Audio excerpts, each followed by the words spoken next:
আসসালামু আলাইকুম। বাংলাদেশ বেতার রংপুর। স্থানীয় খবর পড়ছি মুনমুন রহমান। আগামী বুধবার স্বাক্ষরিত হবে জুলাই জাতীয় সনদ ২০২৫। জাতীয় সংসদের দক্ষিণ প্লাজায় এই ঐতিহাসিক স্বাক্ষর অনুষ্ঠানে নেতৃত্ব দেবেন অন্তর্বর্তী সরকারের প্রধান উপদেষ্টা এবং জাতীয় ঐকমত্য কমিশনের সভাপতি অধ্যাপক ডক্টর মুহাম্মদ ইউনূস। অনুষ্ঠানে দেশের বিভিন্ন রাজনৈতিক দল ও জোটের প্রতিনিধিরা অংশগ্রহণ করবেন।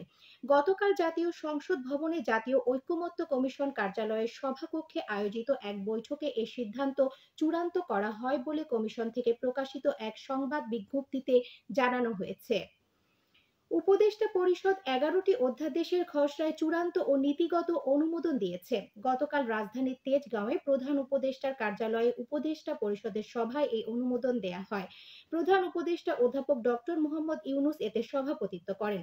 অধ্যাদেশগুলোর মধ্যে জাতীয় উপাত্ত ব্যবস্থাপনা অধ্যাদেশ ২০২৫, ব্যক্তিগত উপাত্ত সুরক্ষা অধ্যাদেশ ২০২৫, আমানত সুরক্ষা অধ্যাদেশ ২০২৫, ময়মনসিংহ উন্নয়ন কর্তৃপক্ষ অধ্যাদেশ ২০২৫, বরিশাল উন্নয়ন কর্তৃপক্ষ অধ্যাদেশ ২০২৫ এবং রংপুর উন্নয়ন কর্তৃপক্ষ অধ্যাদেশ ২০২৫ অন্তর্ভুক্ত রয়েছে।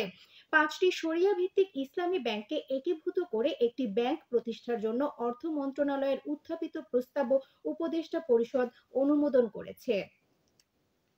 দ্রুত তিস্তা মহাপরিকল্পনা বাস্তবায়নের দাবিতে জাগো বাহে তিস্তা বাঁচাই স্লোগানে গতকাল লালমনিরহাটের হাতীবান্ধায় গণসমাবেশ অনুষ্ঠিত হয়েছে।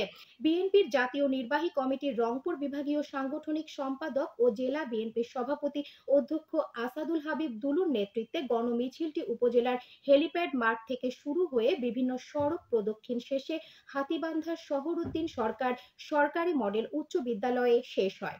এদিকে তিস্তা মহাপরিকল্পনা দ্রুত বাস্তবায়নের দাবিতে কুড়িগ্রামের রাজারহাট উপজেলায় গতকাল গণমিছিল অনুষ্ঠিত হয়েছে। গণমিছিলে নেতৃত্ব দেন জেলা তিস্তা নদী রক্ষা কমিটির জেলা সমন্বয়ক এবং জেলা বিএনপির আহ্বায়ক মোস্তাফিজার রহমান মোস্তফা ও জেলা বিএনপির সদস্য সচিব সোহেল হোসনাইন কায়কোবাদ।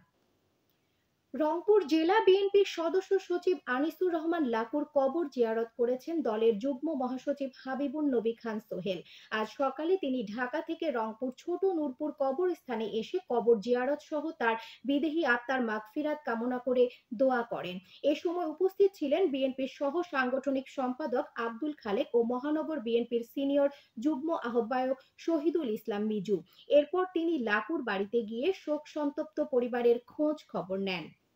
জয়পুরহাটের কালাই উপজেলায় বিএনপির রাষ্ট্র কাঠামো মেরামতের ৩১ দফা বাস্তবায়নে গণমিছিল, র্যালি, গণসংযোগ ও পথসভা গতকাল অনুষ্ঠিত হয়েছে। থানা ও পৌর বিএনপির উদ্যোগে গণমিছিল পৌর শহরের বিভিন্ন সড়ক প্রদক্ষিণ করে। পরে স্থানীয় এলাকাবাসীর সাথে গণসংযোগ শেষে পথসভা অনুষ্ঠিত হয়। বিএনপি নেতা আব্দুল বারী এতে নেতৃত্ব দেন। আপনার চোখকে ভালোবাসুন এই প্রতিপাদ্যকে সামনে রেখে গাইবান্ধার পলাশবাড়ী উপজেলার স্বাস্থ্য বিভাগের আয়োজনে গতকাল বিশ্ব দৃষ্টি দিবস পালিত হয়েছে। এ উপলক্ষে উপজেলা হাসপাতাল চত্বরে র্যালি ও আলোচনা সভা অনুষ্ঠিত হয়। এছাড়া দিনব্যাপী চক্ষু ক্যাম্পে শতাধিক মানুষের চক্ষু পরীক্ষা ও পরামর্শ সেবা প্রদান করা হয়। এদিকে জেলার পলাশবাড়ী দারুল উলুম মুইনুল ইসলাম হামিউস সুন্নাহ মাদ্রাসার ছাত্রছাত্রীদের পবিত্র কোরআনের সবক প্রদান এবং দ্বিতীয় সাময়িক পরীক্ষার পুরস্কার বিতরণী উপলক্ষে গতকাল দোয়া মাহফিল অনুষ্ঠিত হয়েছে। এতে প্রধান মেহমান ছিলেন গোবিন্দগঞ্জের কামদিয়া মার্কাজুল হুদা মাদ্রাসার পরিচালক মুফতি আমিনুল ইসলাম। রংপুরে বিএফএফ সমকাল ১১তম জাতীয় বিজ্ঞান বিতর্ক বিভাগীয় উৎসবে রংপুর জিলা স্কুল চ্যাম্পিয়ন ও দিনাজপুর সরকারি বালিকা উচ্চ বিদ্যালয় রানার আপ হয়েছে। গতকাল নগরীর শিশু নিকেতন উচ্চ বিদ্যালয় হলরুমে দিনব্যাপী এ বিতর্ক উৎসব অনুষ্ঠিত হয়। প্রতিযোগিতায় শ্রেষ্ঠ বক্তা নির্বাচিত হয়েছেন রংপুর জিলা স্কুল দলের ভাস্কর রায় নিগম। বিভাগীয় এই উৎসবে রংপুর বিভাগের ৮টি জেলার ৮টি শিক্ষা প্রতিষ্ঠান অংশ নেয়। কুড়িগ্রামের রাজারহাটে ব্র্যাকের এক্সেলারেটেড এডুকেশন মডেল বাস্তবায়নের অভিজ্ঞতা বিনিময় সভা অনুষ্ঠিত হয়েছে। গতকাল ব্র্যাক শিক্ষা কর্মসূচির আওতায় উপজেলা মডেল মসজিদ হলরুমে এ সভা অনুষ্ঠিত হয়।